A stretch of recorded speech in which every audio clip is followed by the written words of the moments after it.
ini biasanya dilakukan pada pasien dengan riwayat kecelakaan lalu lintas, ya. Ada namanya trauma, inisial trauma, ada juga namanya nanti inisial kardiak. Kalau adik-adik nanti berbicara tentang inisial kardiak itu lebih cenderung dia nanti ke penyakit jantung, ya, keluhan jantung dan lain sebagainya. Agak berbeda nanti mekanisme kerjanya. Tetapi sekarang kita fokus dulu di pasien riwayat kecelakaan lalu lintas. Oke. Jadi saya ilustrasikan pasiennya seorang perempuan, umurnya kurang lebih 40 tahun, riwayat kecelakaan lalu lintas, dia ditabrak, kemudian dia sempat terguling, ya, terbentur, kemudian ada beberapa di area badannya itu kena trauma. Nah, dari cerita ibu ini apa namanya itu? Pasien riwayat terbentur, terguling, kemudian trauma di itu namanya biomekanika trauma. Ya, mungkin adik-adik sudah dikasih tahu teman-temannya, minimal kalian kalau berbicara tentang initial assessment yang kalian harus tahu itu ada namanya fraktur servikal, ada namanya fraktur basis kranium, ya. Oke, saya review dulu. 3 tanda fraktur servikal.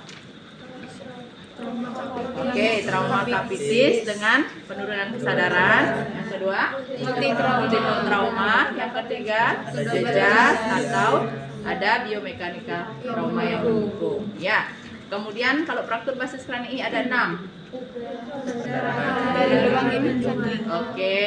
Nah, kalau mau terstruktur ya, itu pertama ada namanya trauma kapitis, ya. Kemudian ada namanya raccoon eyes. Ya, kemudian ada namanya Brill hematom, kemudian ada namanya rhinorea, kemudian ada namanya otorea, ada namanya Battle sign. Ya, jadi itu 6 yang artinya yang berhubungan dengan fraktur basis kranium. Jadi itu nanti akan sering sekali kita bicarakan, ya. Nah, kemudian untuk urutannya itu kan ada namanya airway, breathing, sirkulasi, disability dan seterusnya. Nah, untuk praktek lab kali ini yang Ibu fokuskan biar kalian lebih paham adalah tentang airway, breathing, sirkulasi, itu dulu fokus, yang lainnya kita review. Ya, karena kalau base itu kalian tidak begitu paham, rugi belajar initial assessment. Ya. Oke. Ya, yang pertama yang kita harus lakukan sesuai dengan di checklist itu adalah yang pertama 3A, itu harus apapun kondisinya. Aman diri, kemudian aman lingkungan, aman pasien. Ya. Oke, kita minimal nanti adik-adik pada saat ujian Ibu harapkan semuanya menggunakan handscoon, ya. Disediakan atau tidak, mudah-mudahan disediakan pada saat ujian, ya. Biar membiasakan diri. Oke. Kemudian setelah kita 3A, apa yang kita lakukan adik-adik? Cek respon. Oke, cek respon. Nah, nanti bedakan nanti kalau cek respon yang di sini dengan yang di GCS, ya. Di GCS itu usahakan jangan menepuk langsung memanggil, karena itu akan beda stimulasinya. Memanggil, bagaimana respon pasiennya, menepuk kan begitu. Nah, tapi kalau untuk yang cek respon di sini kalian boleh menepuk sambil memanggil, ya. Ini Ibu 40 tahun saya panggil, ya. Bu, bangun. Oke, ternyata pasiennya tidak berespon, ya. Jadi ingat, kita tidak bisa bekerja sendiri. Kita harus aktifkan tim kita. Nah, kalau di sini misalnya ada tombol code blue, saya tekan code blue. Tapi kalau misalnya ada teman saya dekat, saya panggil, tim, ada pasien gawat, tolong. Oke, mereka berdua harus bersiap. Ya, pakai handscoon, berdua boleh. Ya. Nah, sambil menunggu teman saya pakai handscoon, jadi Ibu langsung melakukan yang namanya apa namanya ini? Rasa nyeri. Nih, kontrol servikal. Kenapa saya harus kontrol servikal pada pasien ini? Karena tarik lagi sedikit, bagian lagi sedikit. Ya, oke. Nah, begini. Kenapa? Karena tadi riwayat pasiennya ada biomekanika trauma yang mengarah ke fraktur servikal. Oke. Ya, dah. Nah, ceritanya udah datang nih teman saya. Saya suruh temannya. Tim pasiennya curiga fraktur servikal, ambil neck collar dan head stabilizer. Nah, oke.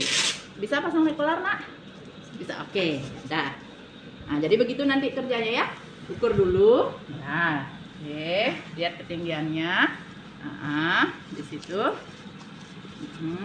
Kan ini saya majuin dulu tangan saya sedikit, ya. Oke, ingat sapuan dada, ya. Sapuan dada, Nak. Sapuan dada. Oke, ini harus di bawah dagu, ya. Oke. Nah, ini langsung ke head stabilizer. Ya, head stabilizer. Ya. Yang tapak di dalam, ya. Nah, oke. Ini ada yang Ibu ajak kemarin, ya? Oh, kalau gitu udah. Mana nih yang kemarin-kemarin? Sekalian saya evaluasi. Ya kemarin. Ya, oke, udah. Nah, nggak apa-apa kan sekalian belajar ya, saya bantu. Oke, berarti ini namanya sudah stabilisasi leher. Nah, sekarang open airway. Yuk, coba. Ayo, nggak apa-apa. Open airway. Seandainya mulut pasien tidak bisa terbuka, kita menggunakan apa namanya itu nak? Mood gag. Tekniknya, chin-lip dulu pasiennya ya. Chin-lip, chin-lip. Nah, kan ada 3 teknik buka jalan napas ya. Pada pasien non trauma ada namanya head till chin-lip, head till chin-lip. Ya. Sedangkan pada pasien trauma itu ada namanya head till, ada chin-lip, ada jaw thrust. Nah, nanti di klarifikasi Ibu ya biar enggak sampai salah ya. Oke. Nah, jadi di chin-lip pasiennya karena ini pasien trauma ya. Nah, habis itu ini diulir sampai ke tengah. Oke, dari sini kerjanya. Nah, kan ini ceritanya udah terbuka ya. Nah kan nggak mungkin kita terus begini. Kita perlu bantuan alat apa? Tang spatel. Ambil tang spatelnya. Ya, sekalian adik-adik belajar. Ya, sisir dari samping nak.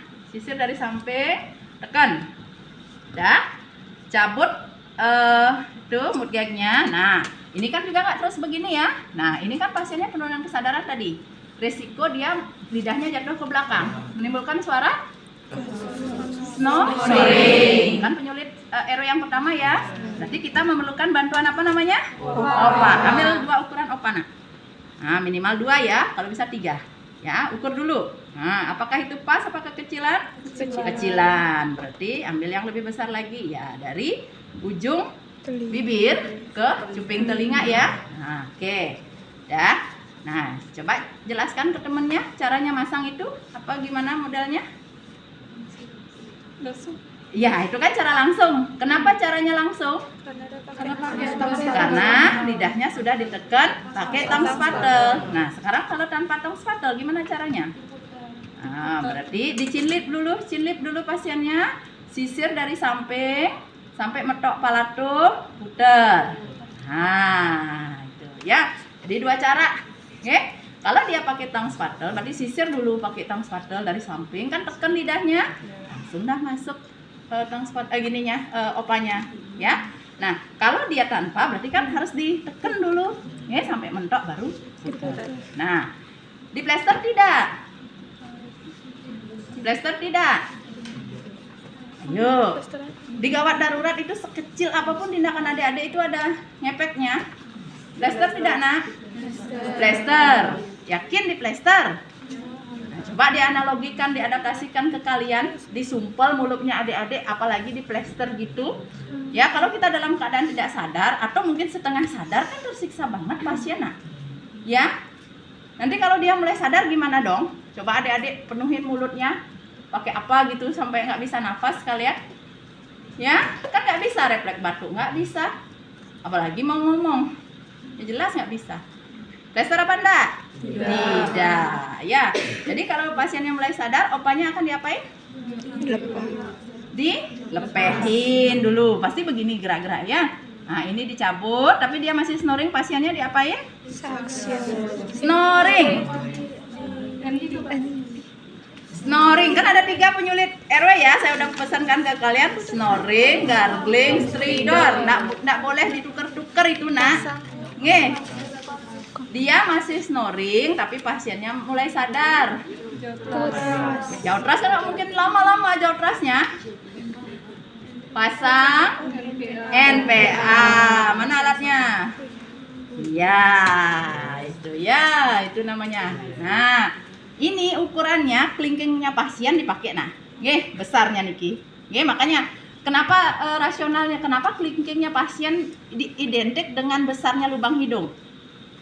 Nah, karena kalau kalian ngupil coba mana yang ini ini jempol kan ini ya gitu loh, makanya itu analoginya.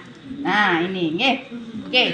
Kontraindikasi pemasangan segala sesuatu yang ada di hidung adalah fraktur basis rami ya. Nah oke, anggap enggak ada, berarti ini dipasang ya. Prinsip masangnya ini diisiin jeli, habis itu bagian yang apa namanya Niki, runcingnya ini menghadap ke konkanya. Ya, berarti kalau begini ya, berarti di hidung sini yang dipasang. Kalau misalnya tersumbat di sini ya udah mau tidak mau dibalik begini jadinya masangnya. Nggak boleh nanti begini. Kan iritasi hidungnya pasien. Ya. Oke, itu untuk kasus apa namanya tadi nak? Penyulit RW-nya? Snoring. Ya, gimana tanda snoring? Yuk. Suara ngorok. Ya, gimana? Biar kalian bisa nanti membedakan ya. Jadi itu ngorong ya. Itu. Ya. Oke. Baik, itu penyulit RW yang pertama, snoring ya. Sekarang penyulit RW yang kedua apa? Gargling. Yuk, siapa? Temannya yuk. Maju nak, gargling. Oh, belum ikut. Siapa yang kemarin? Nah, nih jelasin ke temannya. Boleh. Boleh pakai handscoon, boleh nggak? Nah, suction ada 2 jenis. Suction sama suction soft. Nah, kerasin dikit suaranya, ambil. Nah, tunjukin ke temannya. Ya, ini namanya suction rigid. Ya, suction keras. Ini namanya suction soft. Ya, pada pasien trauma yang mana yang Adek pilih? Soft apa rigid? Kenapa rigid? Nah, selain itu, kalau yang rigid kan pasti akan agak susah kita masukinnya nak. Pasti itu akan ngingetin kita kalau suction itu tidak boleh terlalu dalam. Nih, prinsip suction. Ujung suction harus masih terlihat. Kurang lebih itu dia di 10 sentian turunnya. Oke, di sekitar mulut pasien ya, kurang dari 10 detik itu. Hati-hati pada pasien dengan fraktur basis kranii. Karena kalau dia ada fraktur basis kranii kan pecah dia nak. Area-area suturanya nih takutnya cairan cerebronya itu ke dasar ininya, kafum nasinya ini. Kita kira itu slam. Kan prinsip kita suction bersih. Kurang tepat sebenarnya prinsip suction itu bersih. Karena akan pasti sampai bawah. Tuh. Dan ingat kalau suction sampai bawah kadang-kadang sampai di sini dia. Pagal refleks pasiennya kejang jadinya gitu loh nak. Hanya hati-hati adik-adik suction pasien ya. Oke, yuk coba suction nak. Chin lip pasiennya. Chin lip. Nah, ya. Lihat ujung suctionnya. Ya, suction di sekitar mulut pasien kurang dari 10 detik. Ya, nanti kalau kalian OSC, kalian ujian ngomong kayak gitu. Ya, misalnya pasiennya kan ada tuh vignette kasusnya. Nah, pasien di situ dinyatakan mengalami sumbatan jalan napas berupa gargling. Ya, saya lakukan suction, teknik suction. Kalau dia trauma, saya gunakan suction rigid, teknik suction. Saya lakukan, saya buka jalan napasnya chin lip, kemudian ujung suction. Pokoknya kalian ngomong gitu sambil ngerjain gitu loh OSC. Jadi pengujinya hanya akan diam melihat. Tapi kan dia akan lihat ketepatan kalian mengerjakan, perilaku profesionalnya seperti apa, prosedur kerjanya seperti apa. Tuh, kan 3 ranah yang dinilai. Ya, jadi biasakan adik-adik seperti itu, terstruktur, kemudian sesuai dengan prosedur, ya, tetap profesional dalam bekerja. Ya. Oke, itu sudah penyulit jalan napas yang kedua. Yang ketiga, stridor. Bagaimana bunyi suara nafas stridor? Tercekik, seperti orang seret banget tenggorokannya ya, gitu. Oke, apa yang dilakukan nak? Intubasi. Persiapan intubasi. Ya, di tingkat S1 adik-adik cukup di persiapan. Kalau yang anak-anak anestesi baru dia harus melakukan itu kompetensinya biar nggak salah nanti. Ya. Jadi minimal adik-adik harus tahu. Pertama, yang kalian harus siapkan itu ada namanya laryngoskop. Ya, yang kotak hitam yang isi senter-senter itu, yang pakai untuk yang mengintubasi memang nama tindakannya. Oke. Yang berikutnya ada namanya ini apa namanya, Nak? Selang ETT. Ya. Menurut adik-adik ini apa namanya? Cup ya. Ini penting nggak? Nah, ini kenapa nggak isi? Ini kenapa isi? Mana yang berfungsi sebenarnya? Yang tidak isi cup atau yang isi cup? Di mana perbedaannya? Jadi biar kalian disuruh nyiapin kalian kalau nggak isi cup pakai apa enggak? Kalau isi cup pakai apa enggak gitu? Kalau yang nggak isi cup bisa dipakai nggak? Nah, kan nggak tahu. Fungsinya ini apa? Saat dihubungkan ke BPM. Adik-adik bisa cek nanti ya, begini. Coba. Ini kalau dia isi cup, dia pas nah. Ya, ini kan masuk ke dalam mulut pasien ya. Nah, itu dia bunyinya. Nah, gitu. Kalau orang baking, ya. Tapi, nah makanya kalau nyabut ini pegang nih, begini caranya nyabut nih, pegang. Cupnya dipegang, ya, cabut, tuh. Ya, tapi seringan kalau orang yang nggak tahu ini dicabut biasa. Nah, bahkan di sini dia megangnya. Nah, berarti beginilah jadinya dia. Ya, cupnya ini akan tertinggal di BPM. Contoh mau transfer pasien dari rumah sakit ke rumah sakit lain. Kan ini portable nih di jalan nih, ngebagging manual namanya. Ya, ngelepas pindah. Nah, ini begini dia, narik. Berarti cupnya ke bawah yang di situ. Ya, apa yang terjadi saat mau ngebagging pasien? Nah, bayangkan. Masuk nggak? Nah, makanya kalau tidak punya cup cadangan, udah out dah pasiennya gitu. Ya, hal sepele. Ya, itu adik-adik harus perhatikan di poin persiapan. Kemudian persiapan selang itu ada 3. Ya, selang ETT-nya 3 ukuran. Ukurnya ini di mana ukurnya?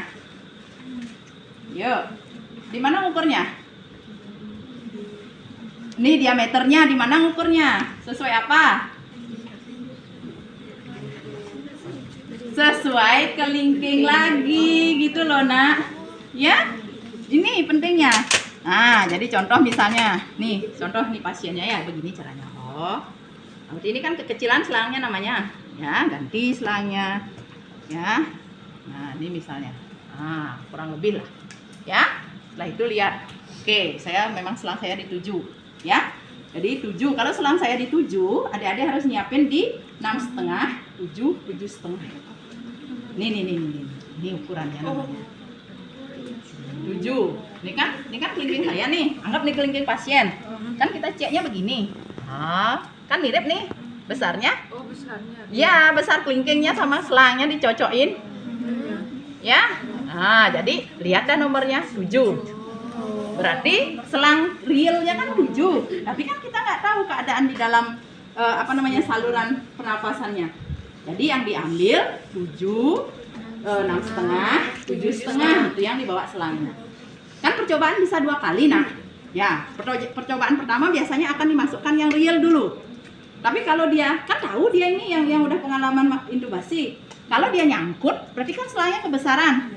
Berarti ini akan di-up, ganti dah dia 6,5 diambil. Tapi kalau dia lolos banget, berarti ini kebesaran selangnya, digantilah kekecilan selangnya, digantilah yang lebih besar. Itu karena nggak mungkin biar pas gitu loh, nah, biar nggak bergerak banget saat dia batuk gitu, ya. Yang penting lagi yang disiapkan itu mana? Mandarinnya mana, Nak? Kawatnya, Nak? Kawat. Nah, kawat. Ya, nih. Tanpa ini nggak bisa juga masukin. Ini namanya mandarin. Jadi ini selangnya dimasukin mandarinnya ke dalam, baru bisa dia ngarahin gitu. Ya, tekniknya nanti adik-adik boleh lihat di YouTube ya. Kan dibuka pakai laryngoskop. Sudah kelihatan dia laringnya, baru dimasukin selangnya kan gitu. Nah, tuh. Nah, nanti lihat prosedur intubasinya nih. Jadi minimal adik-adik harus tahu alat-alat penting yang adik-adik harus siapkan dulu. Ya. Nah, itu dia 3 penyulit airway. Ya.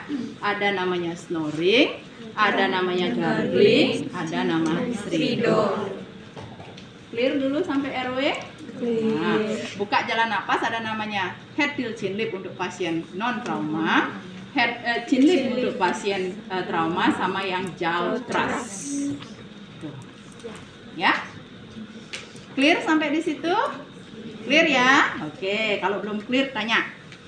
Nah, setelah airway clear, baru boleh lanjut ke breathing. Ya, cek breathing dengan cepat. Tekniknya? Nah, adik-adik mungkin bertanya, apa bedanya IAPP sama LLF?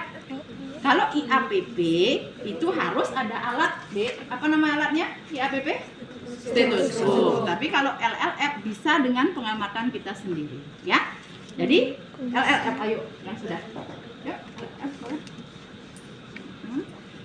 Nah, jadi LLF berarti look, listen, and feel. Berarti yang dilihat pergerakan dadanya pasien, ya, didengarkan suara nafasnya pasien, dirasakan hembusan nafasnya pasien. Oke. Kalau adik-adik sudah melihat pergerakan dada, berarti kalian akan dapat apa dong, Nak? Frekuensi nafas, ya. Berarti bisa normal, bisa tinggi, bisa rendah. Ya, yang harus kita maintenance kan berarti yang tinggi atau yang rendah ya.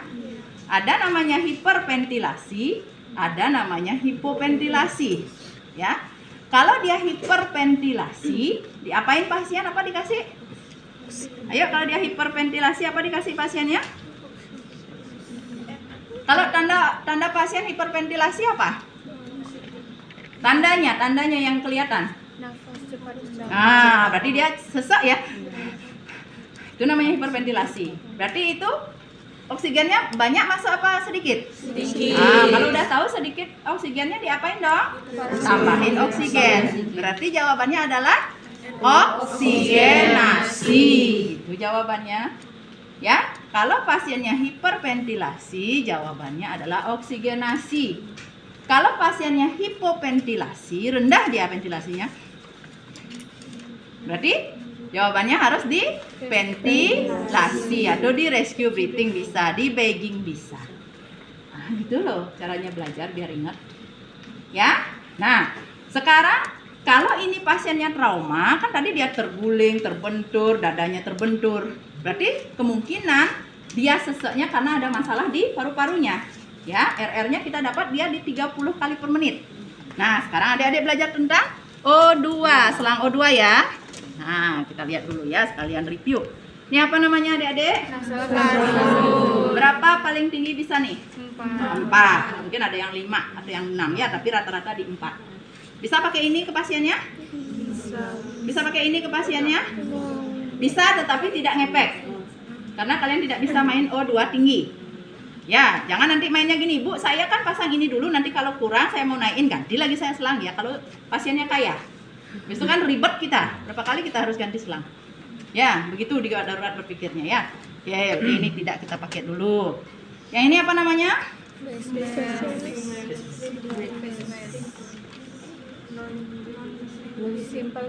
Simple mas. Lihat nah, sesimpel ini.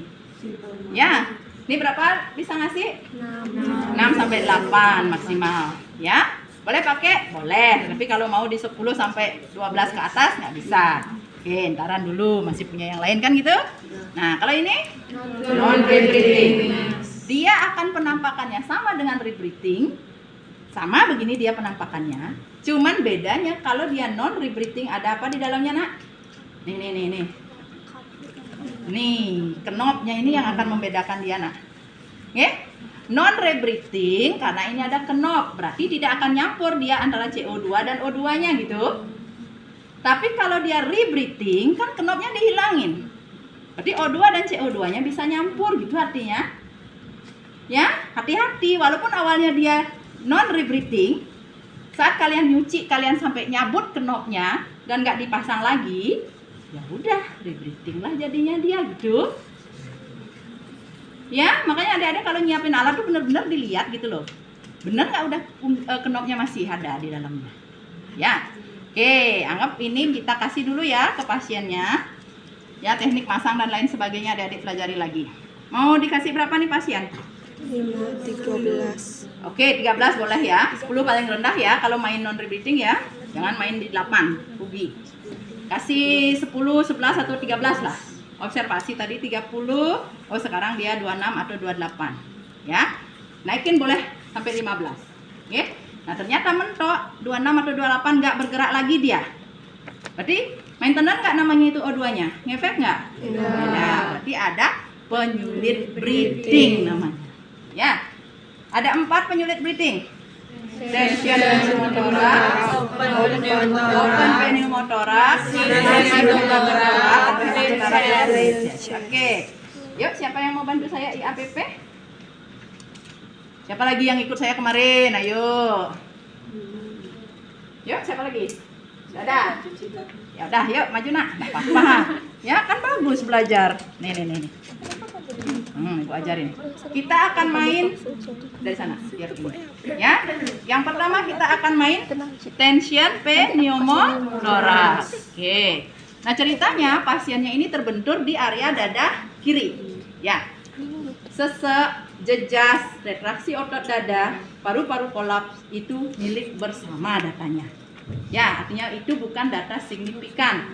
Ya. Pada pasien dengan tension pneumothorax, data utamanya itu IAPP-nya yang bagian mana? Perkusi hipersonor. Itu pegang itu. Ya.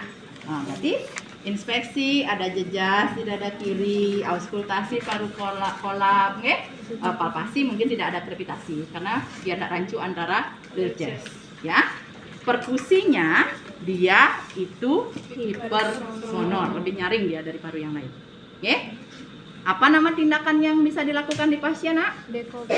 Dekompresi dada atau needle thoracocentesis. Ya, di mana dilakukan? ICS 5 mid Oke, kalau yang lama itu bisa di ICS 2 mid clavicula. Tapi itu dua tindakan jadinya. Karena nanti akan lanjut ke chest tube.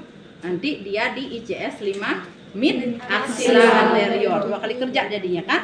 Nah, makanya sekarang boleh dilakukan needle langsung di ICS 5 mid axilla anterior. Yuk, cari tempatnya. Nggak boleh lama-lama nyarinya. Ya. Jadi patokannya gini caranya. Papil mama itu dia kan ICS 4. Berarti ICS 5-nya otomatis di bawahnya gitu loh, Nak. Ya. Nah, ini udah dapat ICS 5, kan turun ini ke bawah. Mid axilla itu di tengah ketiak namanya. Ya, berarti atasnya itu anterior. Ya. Nah, berarti areanya kurang lebih di sini nanti. Oke, kita putusin di situ. Kemudian needle. Needle berarti apa? Jarum. Needle thoracocentesis itu sudah perintah itu, Nak. Thoraco kan torak, sintesa lobangi. Jadi lobangi dada menggunakan jarum, itu perintahnya. Ya. Jarumnya yang bagaimana? Ambil yang diameter besar. Artinya dia lubangnya besar. Berarti nomornya kecil apa besar? Kecil. Itu. Ya. Nah, prinsip penanganan untuk trauma torak adalah jika dia tertutup, bukalah. Tapi jangan terlalu terbuka. Ya. Jika dia terbuka, tutuplah. Tapi jangan terlalu tertutup. Apa artinya? Ya, berarti, nah coba, yuk. Ya, gini dulu. Ya, kan di swab dulu ya. Habis itu, ya ditusuk. Nah, jangan dilepas dulu. Gimana bisa nusuk kalau udah dilepas jarumnya? Ya, kan? Nah, tusuk dulu ya, Nak ya. Tusuk dulu, tegak lurus. Nah, anggap sudah, pegang. Tarik jarumnya. Nah, itu kan cus gitu dia keluar udaranya kan? Nah, berarti kalau itu enggak ditutup, bisa jadi open nggak? Bisa. Kan keluar semua. Ini tekanannya lebih kecil dari di luar. Open jadinya dia. Makanya kalau dia tertutup, bukalah. Tapi jangan terlalu terbuka. Artinya apa? Kita harus bikinkan dia mekanisme buka tutup. Maka ada istilah mekanisme pentil. Jadi pintunya dibuat. Nih, potong dia handscoon-nya kan begini. Nih bikinkan dia pintu. Ya. Nah, ini masukkan di sini, Nak. Nah, masukkan dia di ininya tadi needle-nya. Ya, begini dia jadinya. Begini. Begini. Ya. Kalau pasiennya menarik napas, ini kan tertutup dia. Ya. Kalau dadanya mengembang, ini kan terbuka. Nah, makanya ini akan menjadi mekanisme ventilasi. Mekanisme pentil. Tuh. Paham ya? Oke. Setelah itu apa yang dilakukan? Ya, plester. Udah. Maksudnya setelah di needle thoraco, diapain? Kan ini pasti akan tersumbat atau gimana? Nggak akan efektif. Paling 15-30 menit ini udah nyumbat lagi. Kolaborasi dengan dokter dalam pemasangan chest tube. Jadi itu akan ini nanti adik dan disuruh nyiapin. Ya, nah lanjut ya, siapin chest tube-nya nanti saya pasang 15 menit lagi. Sudah dokter. Dah? Nah, itu penanganan awal untuk tension pneumothoraks. Oke, kasus yang kedua, open pneumothorax. Ciri khasnya sucking chest wound. Jadi adik-adik kalau lihat nanti dadanya misalnya ada luka, tapi kalau lukanya hanya kopler istilahnya atau kopler ekskoriasi, tapi tidak ada luka tembus, itu bukan open, nah. Ya. Yang ciri khas, walaupun dia hanya lukanya sekecil gitu loh, ditusuk jarum kan ada kadang-kadang ya orang itu tawuran atau apa dia bawa sajam kecil gitu, tapi dadanya disucus gitu. Yang dilihat walaupun dia kecil tapi udah klebit gitu, dadanya berarti itu tembus. Ya. Yang dilakukan pertama kali apa? Sebelum kasat 3 sisi. Oh, 2 udah. Siapapun yang menemukan pertama harus ditutup gitu. Ya, tutup. Nyiapin kasat 3 sisi kan lama. Tutup dulu sambil temennya suruh nyiapin kasat 3 sisinya. Mana nih kasatnya? Oke. Yang paling penting harus ada bagian yang kedap udara. Ya. Habis itu boleh isiin khas sedikit. Ya, habis itu ditutup. Di APP silahkan dilanjutkan. Ya. Prinsip lagi. Kalau dia terbuka, tutuplah.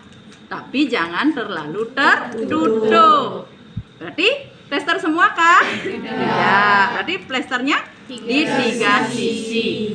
Nah, sekarang putusin mau plester di mana? Atas bawah, samping kanan, samping kiri atau di mana? Samping kanan, samping kiri, atas atau bawah? Atas. Ayo, yang pendapat lain boleh kok. Karena ada rasional ini. Yuk, ada nggak pendapat lain selain kanan, kiri, atas? Atau ada yang bawah? Bu, bawah Bu, biar lebih kuat Bu. Biar udaranya lebih gampang masuk dari atas. Bisa jadi. Gimana pilihnya? Kiri, kanan, atas? Atau kiri, kanan, bawah? Atau ini, atas, bawah, kiri, atas, bawah, kanan? Boleh kan 3 juga. Ayo. Ya, naik putusin. Kiri kanan atas. Iya.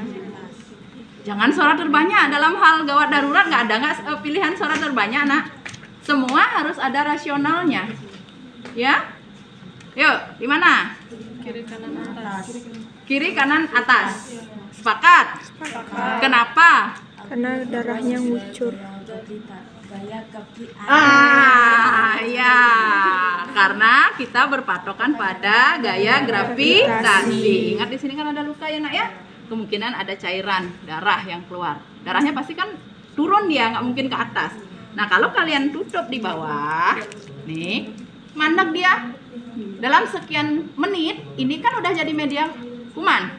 Balik dah dia lagi, kan infeksi pasiennya. Gitu loh, hal sekecil itu adik-adik harus ini juga perhatikan ya. Nah, ini juga setelah itu konsulin dokter, tetap pasang gestur ya. Oke, itu sudah kasus yang kedua. Sekarang kasus yang ketiga. Jangan dulu bilang masif. Kenapa saya bilang jangan dulu bilang masif? Kapan kita tahu pasien kita masif hematotoraks? Terdapat perdarahan lebih dari berapa cc. Sudah kapan kita tahu itu? Itu udah kapan kita tahu itu? Saat diambil darah. Saat diambil darahnya. Gimana caranya ngambil darahnya? Sebelum itu kan dikasih cairan dulu, cairan hangat. Nah, habis itu sebelum dimasukin cairan hangatnya, kita ambil darahnya lewat infusnya. Oke, itu kan sirkulasi berarti. Iya kan? Makanya kenapa saya tidak artinya saya kurang rekomendasikan adik-adik langsung bilang masif hematotoraks. Karena pada saat awal kita initial assessment, tanda khasnya kalau hematotoraks apa, nak?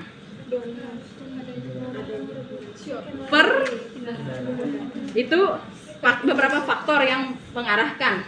Tapi perkusi dullness ya. Saat kita temukan perkusi dullness, kita curiga pasien kita mengalami hematotoraks. Artinya ada bendungan cairan di toraknya, ada bendungan darah di toraknya. Tapi kita belum tahu apakah ini masif atau tidak.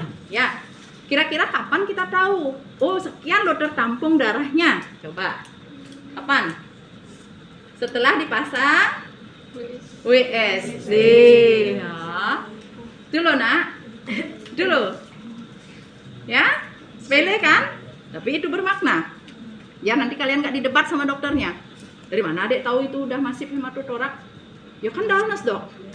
Masa Dalnes sudah menentukan orang itu masif hematotorak digituin kita? Kan nggak ngap dadinya kita. Ya, makanya di awal dok pasiennya perkusi Dalnes, kami curiga dia mengalami hematotorak. Izin dok, apakah konsul apa gitu misalnya ya. Jadi biasanya dokter kalau dikonsulin mungkin akan dipasang WSD dulu, chest tube, untuk mengetahui sejauh mana pendarahannya. Ya. Nah, kalau untuk kita perawat apa yang bisa kita lakukan kalau ketemu pasien hematotorak?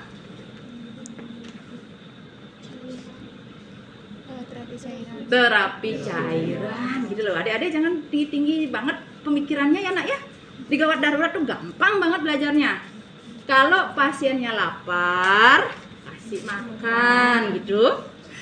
Kalau dia kurang oksigen, kasih oksigen. Kurang darah, kasih darah. Kurang cairan, kasih cairan. Tuh, ya kan? Kalau dia perdarahan, berarti kan darahnya hilang. Apa mendikasi kan minimal cairan kasih gitu loh nak. Ya, makanya kadang-kadang jadi orang bodoh itu menyenangkan nak. Aluh aja berpikir gitu. Ya, kadang-kadang orang yang pintar itu kan analisisnya tingkat tinggi. Oh ini data nggak ada, itu data nggak ada, ini kan harusnya begini. Boy, jak stres sampun hidup ya. Jangan jadi orang terlalu pintar, tapi jadilah orang yang cerdas itu. Lanjut. Oke, berarti hematotorak ya. Berarti hematotorak, perkusi, Dalnes. Pertama konsul dokter, biar dipasang chest tube, biar kita tahu apakah masif atau tidak. Yang kedua, maintenance cairan. Itu yang bisa kita lakukan. Jangan sekali-kali adik-adik lakukan needle torakosintesa, karena itu akan muncrat dia, kita nggak tahu perdarahan seperti apa. Kalau WSD kan dia dipasang mesin ya, itu kan diatur penarikan pengeluarannya. Oke. Itu kasus ketiga. Kasus keempat, Bridges. Berarti IAPP yang utama adalah inspeksi paradoksal. Ibu harapkan adik-adik belajar seperti yang Ibu bilang. Ya, kayak perkusi Dalnes, inspeksi paradoksal. Itu ya. Habis itu inspeksi pernapasan atau luka saking chest wound. Biar adik-adik sekalian ingat di poin pemeriksaan mana sih saya dapatkan data itu, gitu caranya belajar. Ya, karena data itu nggak boleh dicampur nak. Contoh misalnya dia bilang inspeksi Dalnes nggak bisa. Ya, perkusi paradoksal nggak bisa. Contoh di RW misalnya pasiennya snoring, suction nggak bisa. Nggak ada komplain nanti ibu kan benar snoring itu kan gangguan penyulit RW. Suction kan juga treatment untuk penyulit RW. Ya nggak bisa. Tuh, makanya harus sepaket dia ya. Snoring, OPA, NPA, gargling, suction, tuh, ya, tension pneumotorak, perkusi, hipersonal, hematotorak, perkusi, Dalnes, open pneumotorak, inspeksi, ada luka saking chest wound, tuh. Kemudian tadi lagi satu pleural chest berarti inspeksi pernapasan paradoksal, palpasi, krepitasi. Nah, gitu dia. Ya? Oke. Kalau sudah dapat pleural chest, diapain pasiennya? Nah, biasanya dia nyeri ya dan takut bernafas. Berarti kita konsulin dokter biar diberikan analgesia. Nah, gitu dia. 4 penyulit breathing. Sudah 1 jam kah? Belum, karena masih ada sirkulasi lagi 1 ya. Pokoknya target saya ABC itu 1 jam. Ngajar baru ya bener. Ya makanya kemarin diskusi aja sama temennya udah 45 menit itu. Belum ngajarnya. Ya, tuh. Udah sampai di situ. Breathing ya. Oke. Breathing clear. Lanjut ke sirkulasi. Ingat dirapiin pasiennya, ingat diselimutin bila perlu ya. Oke, sekarang cek cepat sirkulasi gimana caranya? Cek akral, cek nadi. Ayo gimana caranya? Cek akral, cek nadi 1 paket. Ayo. Ya.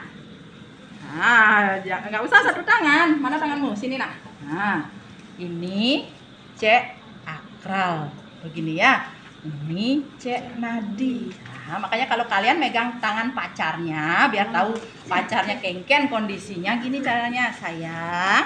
Nah, pegang biar gini, jangan dagduk seken berarti ya cinta ya kalian. Ya. Tuh, apalagi Nadinya sampai enggak teraba, berarti dia cinta mati sama kalian. Ya. Oke, ya ini ya, Cek. Ini ya, Cek Akral sama Cek Nadi begini caranya. Oke? Bukan biar satu paket ini pegang di sini, ini ke sini Nadinya. Bukan begitu, ribet banget dunia kan gitu ya. Nah, ini ya. Oke. Ya.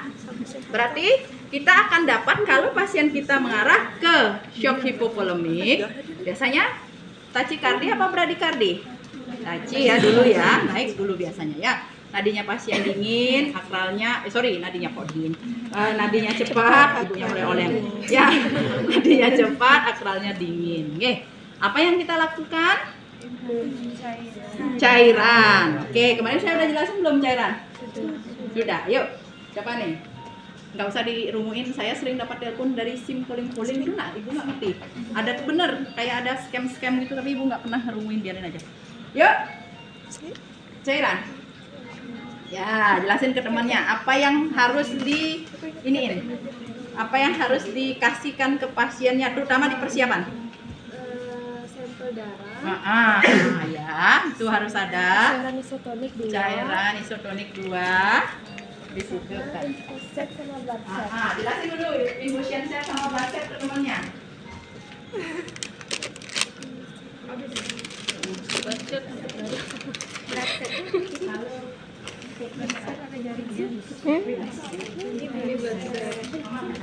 Pokoknya sebelum dia dipasang itu dia cek lab. Nanti kok misalnya biar tahu besok apa. Kok misalnya dia hemoragik itu dari HP. Kok misalnya sufolemik itu dari cairan, volume cairan. Terus nanti kok misalnya pakai dia cairan hangat, jadi kok misalnya di ruangan itu kan dingin. Biasanya kok misalnya di ruangan itu kan ada menghangati cairan, kok misalnya nggak ada diketek, diketekkan dia biar berapa menit gimana?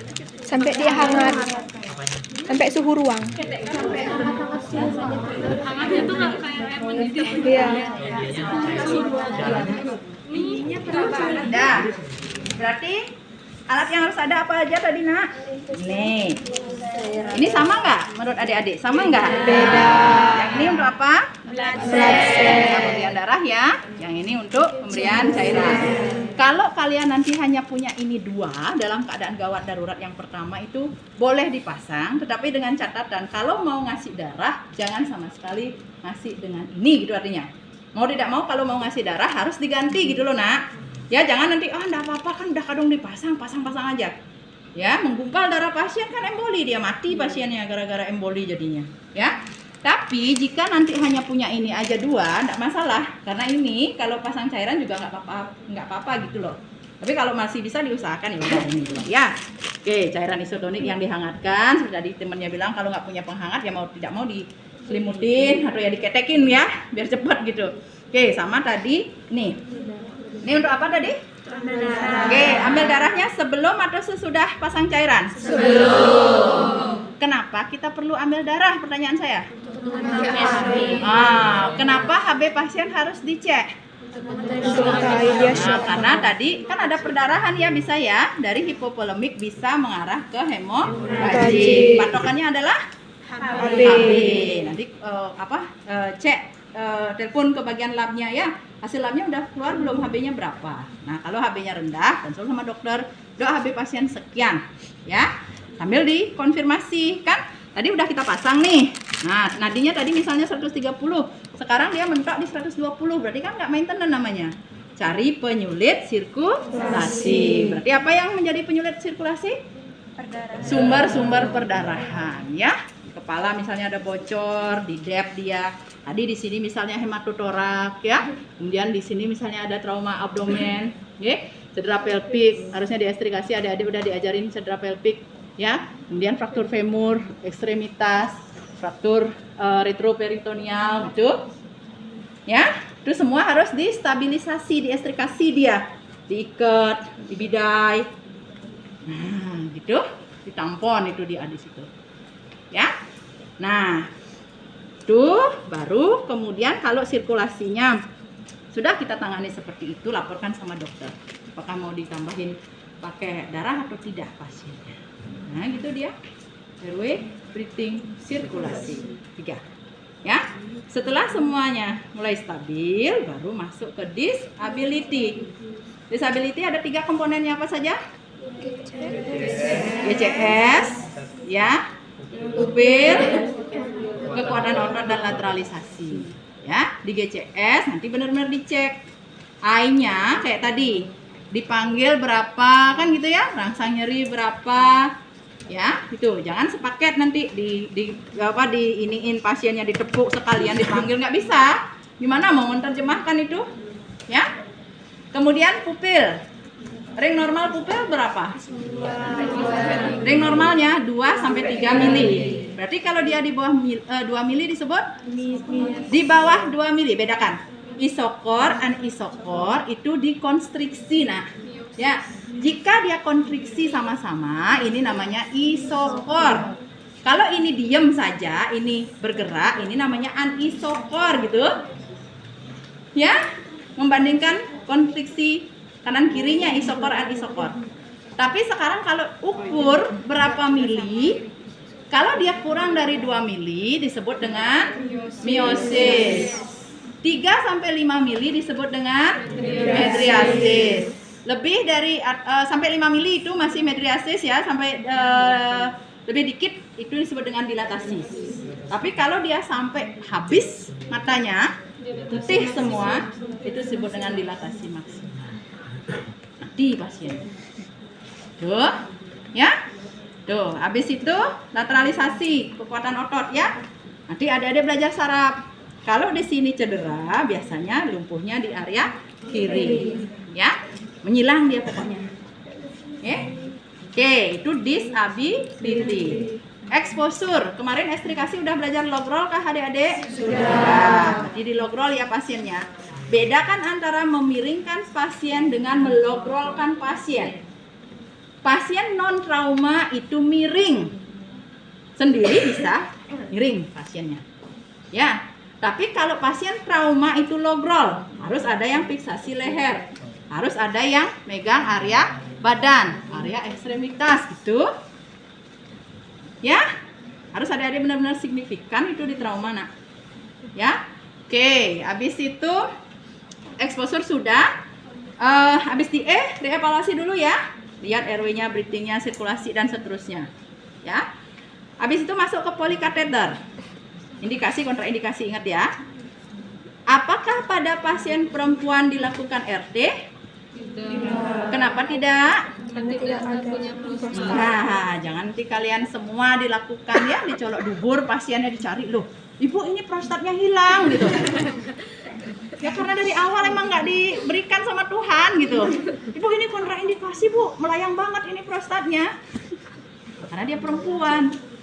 Ya, hati-hati melakukan ini. Oke. Habis itu ingat pasang, urin pertama dibuang, urin berikutnya ditampung. Nanti belajar cairan ya. Nanti dapat kalian pembelajaran di BPJS. Habis itu polycatheter gastric tube. Mana namanya gastric tube? Selang gaster. Kapan dia disebut dengan NGT? Kalau dia masuk ke hidung. Kapan selang GT tidak boleh masuk ke hidung? Nah, jika dia ada fraktur basis kranii. Jika diperlukan berarti selang ini akan dimasukkan ke mulut. Makanya ini namanya berubah jadi OGT. Ya, begitu ya nak ya. Jadi ini nanti di rumah sakit kalian bilang aja selang lambung gitu, terus selang gaster. Jangan kalian bilang NGT. Dari sana akan kelihatan oh ini paham loh siswanya. Ya, terus bilang NGT. Padahal ini cuman gastric tube, stomach tube gitu. Dah dibilang NGT. Ya. Oke, sudah. GH, sudah belajar ya, heart monitor ya. EKG, Ibu nggak review banyak lagi. Heart monitor habis itu imaging, ronsen. Pasiennya diapain aja nih? Di ronsen, ya. Ronsen apa? Masa ke lab langsung ronsen lengkap?